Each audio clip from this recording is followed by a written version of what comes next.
दोस्तों, जैसे प्रधानमंत्री मोदी जी ने इंडिया अलायंस का नाम लेना बंद कर दिया है, कभी इंडिया अलायंस कभी घमंडिया गठबंधन, ठीक वैसे ही विपक्ष ने भी एक हथियार चुन लिया है।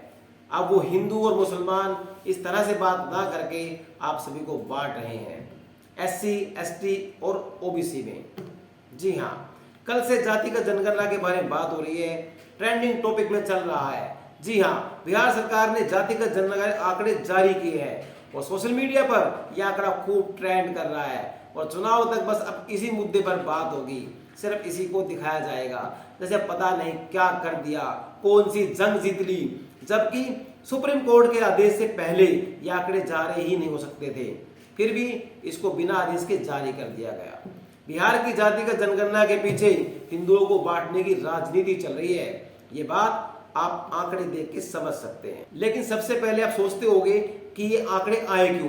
क्योंकि मोदी लहर में जातिवाद की हवा निकल जाती है और 2014 और 2019 में ये दोनों पार्टी देख चुकी है। सभी जाति के लोगों ने जाति से उठकर धर्म के नाम पर नरेंद्र मोदी के नाम पर वोट दिया। बिहार में भी ऐसा ही हुआ, तभी 2014 में RJD और JDU और 2019 में RGD की हवा निकल गई। ये पार्टियां इससे निपटने का कोई ना कोई रास्ता खोज ही रही थी और उन्होंने जाति आधारित जनगणना को हिंदुओं को बांटने के लिए एक हथियार के रूप में इस्तेमाल किया। नमस्कार दोस्तों, मेरा नाम अमित भारद्वाज और मैं बनकर आया हूं जनता की आवाज। आगे बढ़ने से पहले इस वीडियो को लाइक करें, शेयर करें और अगर पहली बार आप जनता की आवाज़ न्यूज़ चैनल को देख रहे हैं तो चैनल को सब्सक्राइब भी करें और घंटी जरूर बजाएं, चैनल की भी और सरकार की भी। आज की नेशनल मीडिया के मुकाबले में जनता का साथ दीजिए, उसकी ताकत बनिए, जनता की आवाज़ बनिए और हो सके तो इसके लिए हमारे चैनल को ज्वाइन भी कीजिए। ऐसा भी नहीं है कि जातियां सिर्फ हिंदुओं में होती है, मुसलमानों में जातियां होती हैं, लेकिन मुस्लिम समाज में जाति को लेकर कभी इस तरह की लड़ाई नहीं देखी गई जो हिंदुओं का इतिहास रहा है। इसलिए जातिगत जनगणना से हिंदुओं को बांटने का खेल खेला जा रहा है। मुस्लिमों में बहुत सारी जातियां होती हैं जैसे शेख, अंसारी, सुरजापुरी और दुनिया, लेकिन इसकी कोई संभावना नहीं है कि मुस्लिम जाति के आधार पर बटेंगे और खासकर वो भी बिहार में। चलो इतने भी कोई बात नहीं, जातिगत आधारित जनगणना की, लेकिन अब कोई नेताओं से पूछे कि राज्य में 33 सालों से इन्हीं नेताओं का शासन है, तो आज इस जनगणना की क्यों बात कर रहे हैं? फिर यह राज्य इतना पीछे कैसे रह गया? ये सभी जातियां इतनी पीछे क्यों रह गई? और पिछले 33 वर्षों से सामाजिक न्याय का क्या असर पड़ा? 33 वर्ष का एक लंबा समय होता है दोस्तों। अगर इसमें सब कुछ ठीक नहीं हुआ तो क्या गारंटी है कि इन सत्ताधारी दलों के नए पैरों से सब कुछ ठीक हो जाएगा? सत्ता तो 3.5 दशक से इन्हीं के हाथ में है। अब तक इन्होंने जो किया, क्या इसका कोई पॉजिटिव रिजल्ट आया आपके पास? अब इन्हीं के नए गठबंधन, जी हाँ, इन्हीं के नए गठबंधन इंडिया के राहुल गांधी का ट्वीट देखिए। उन्होंने लिखा है कि OBC + SC + ST की जनसंख्या 84% है। अब आप हिंदू या मुसलमान नहीं रहे, इसका खास ख्याल रखा गया है कि हिंदुओं की जनसंख्या न बताई जाएगी, न बोली जाएगी, ना ये शब्द इस्तेमाल किया जाएगा। जैसे मोदी जी इंडिया शब्द का परहेज कर रहे हैं, राहुल गांधी और उनके अलायंस भी हिंदू से परहेज कर रहे हैं। जितनी आबादी उतनी हक का कानून कांग्रेस प्रण करार दिया, लेकिन अब कई मुस्लिम ये पूछ रहे हैं कि आबादी में उनकी हिस्सेदारी 18% होने के बाद भी संसाधनों और पदों पर उनकी हिस्सेदारी की बात क्यों भी कोई नहीं कर रहा? आज भी नहीं कर रहा। बात तो दूर की बात है, आंकड़े जारी होने के बाद बिहार के दोनों प्रमुख सत्ताधारी दलों राजद और JDU के समर्थकों में जश्न का माहौल बना हुआ है। ऐसा दिखाया जा रहा है कि जैसे सरकार ने कोई बहुत बड़ी जन कल्याणकारी योजना को कार्य पूरा करके दिखाया है या कोई बहुत बड़ी जंग जीत ली है। बिहार सरकार ने जो आंकड़े जारी किए हैं उसके अनुसार 36% जनसंख्या अत्यंत पिछड़ा वर्ग की है और वहीं 27.12%, जी हाँ 27.12% जनसंख्या पिछड़ा वर्ग की है। अनारक्षित या सामान्य वर्ग के लोगों की जनसंख्या 15.52 बताई गई है। अत्यंत पिछड़ा वर्ग का मतलब बिहार में 130 जातियों और उपजातियों ABC समुदाय से है, जो लंबे समय से नीतीश कुमार के एजेंडे में रहा है। उन्होंने गैर यादव पिछड़ी जातियों की गोलबंदी तैयार करने के उद्देश्य से इसे अलग से वर्गीकृत किया था। इसमें यादव और कुर्मी जैसे OBC जातियां शामिल नहीं है। तो क्या अब EBC और OBC नाम के दो गुट बन जाएंगे और गोलबंदी अलग अलग होगी? इन सवालों का जवाब तो भविष्य देगा। लेकिन जब ये देखिए कि अगर 33 साल में सरकार होने के बाद भी इतने लोग आज भी पिछड़ा वर्ग में काउंट होते हैं, अत्यंत पिछड़ा वर्ग में काउंट होते हैं। तो सरकार ने क्या किया? बस हमारे यहाँ पे होता ही क्या है, हर जाति अपनी से एक नीची जाति ढूंढ लेती है और अलग अलग जातियों के संयुक्त मोर्चे बनने लग जाते हैं। पहले भी ऐसे होता था, लेकिन अब चुनाव है, तब ये और भी तेजी से होगा। अब एक नजर डालिए इन आंकड़ों पर कि बिहार में ओबीसी और ईबीसी को मिला दें तो 63% बैठता है। इसका सेंसर रिपोर्ट में कुल 203 जातियों का जिक्र किया गया है। इनमें से 196 जातियां ऐसी हैं जिन्हें आरक्षण मिल रहा है। बिहार की नौकरियों में अब तक ईबीसी को 18%, एससी को 16% और बीसी को 12% और ईडब्ल्यूएस को 10% का आरक्षण मिलता रहा है। ईडब्ल्यूएस छोड़कर बाकी आरक्षित वर्ग में महिलाओं को 3% आरक्षण है। वहीं 1% सीटें एसटी समाज के लिए आरक्षित होती हैं। लगभग 31 मुस्लिम जातियों ईबीसी में है। मुस्लिमों की कुल जनसंख्या का 10% ईबीसी में है।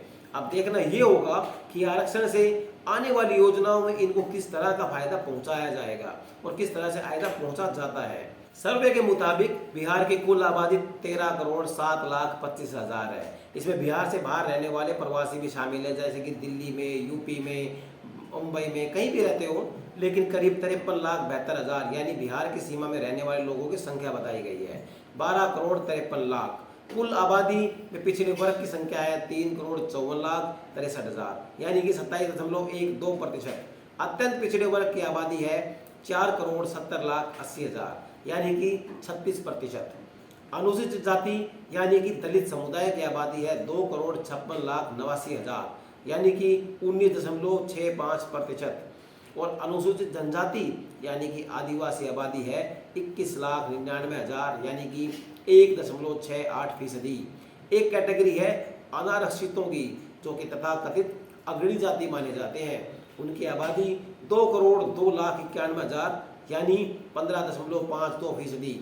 कुछ आंकड़े ऐसे भी हैं जिन्हें गोपनीय बताते हुए सरकार ने प्रकाशित करने से इनकार कर दिया है। बड़ी बात यह है कि सरकार ने पिछड़ों और अत्यंत पिछड़ों के अलावा सवर्णों में मुस्लिमों के विभिन्न समूह को भी इसके अंदर डाल दिया है। अब बिहार सरकार के जाति आधारित जनगणना के आंकड़ों को अगर ध्यान से समझें तो उसके हिसाब से राज्य में हिंदुओं की जनसंख्या जहां पर 81.99% है, वहीं पर मुस्लिमों की संख्या 17.7% है।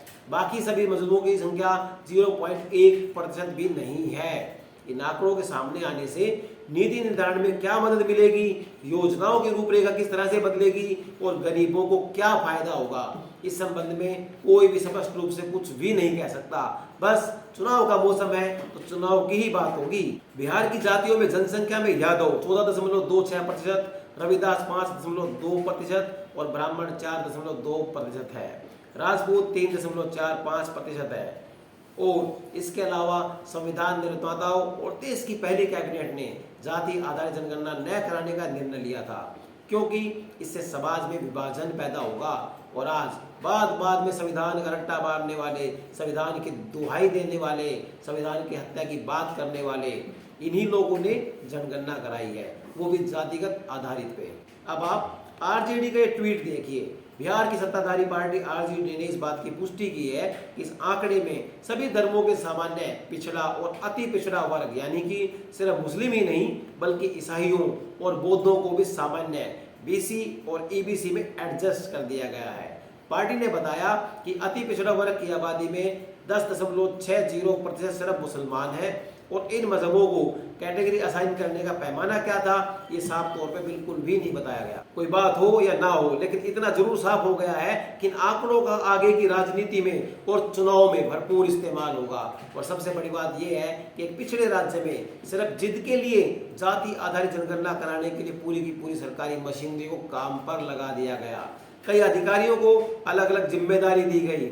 इसके लिए 2.34 लाख जनगणना करने वाले कर्मचारियों और 40,726 पर्यवेक्षकों की नियुक्ति की गई थी। इसके लिए कोई अलग से अस्थायी भर्तियां निकाली भी नहीं गई थी, यानी कि जो टीचर थे या जो भी अधिकारी थे उन सब के काम को छोड़ के सबसे पहले जनगणना कराई गई।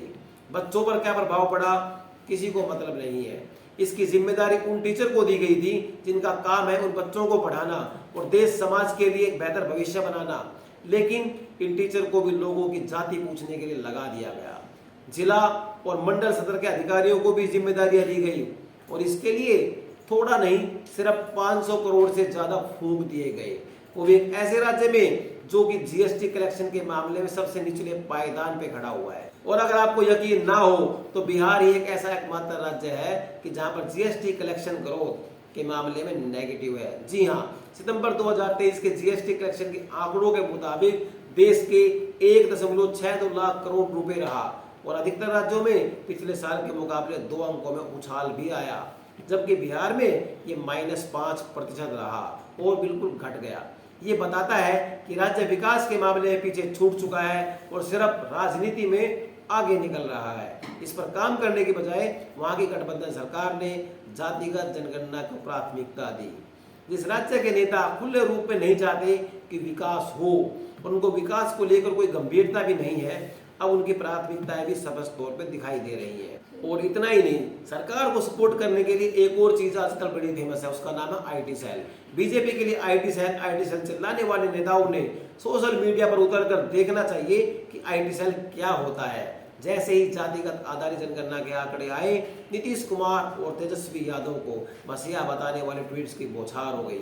आइए हम आपको कुछ ऐसे एंडलों को दिखाते हैं और उन्हें कैसे पेश किया गया, जैसे बिहार में कोई नई सिलिकॉन वैली बन गई हो या कोई नई सिटी बन गई हो, जहाँ बड़ी बड़ी कंपनियों ने लाखों लोगों को नौकरियां दे दी गई हो। आइए देखिए, राजद आईटी सेल से जुड़े हुए आलोक चिक्कू ने जियो तेजस्वी हैशटैग के नाम से एक नया ट्रेंड चलाया। उसमें सवाल खड़ा किया, इतनी कम आबादी के बावजूद हर जगह सवर्ण क्यों है। उसने ऐलान किया कि अब सामाजिक न्याय होगा, सदियों से हकमारी कर रहे वर्गों के होश उड़ गए हैं। वैसे लालू यादव और उनके समर्थक भी कहते रहे हैं कि उनके 15 साल के कार्यकाल में सामाजिक न्याय हुआ है। फिर क्या वो झूठ था? आलोक चिक्कू ने ऐलान किया कि सवर्णों से छीनकर पिछड़ों में सब कुछ बांटा जाएगा। इसी तरह खुद को सोशलिस्ट बताने वाले जैकी यादव ने भी ट्वीट किया, और जो कि भारतीय क्रिकेट टीम के हर मैच के बाद खिलाड़ियों की जाति गिनता है। उसने इन आंकड़ों का ऐतिहासिक बताते हुए कहा, इसका पूरा इतिहास गिनाया। और इसी तरह प्रोपेगेंडा पत्रकार से आरएलडी नेता बने प्रशांत कनौजिया ने संसाधनों और भूमि पर कब्जा हटाने की बात करते हुए लिखा कि जंग का ऐलान हो गया है। अब आप देखिए इन सब का माहौल कैसे बनाया गया है। संसद में राजद के मनोज झा ने ठाकुर का कुआं कविता पढ़ते हुए अंदर के ठाकुर को मारने की बात कही थी। ब्राह्मण बनाम राजपूत की लड़ाई का माहौल बनाकर जातिगत जनगणना के आंकड़े सार्वजनिक कर दिए गए। क्या इन दलों के इन समर्थकों की धमकियों को गंभीरता से नहीं लिया जाएगा?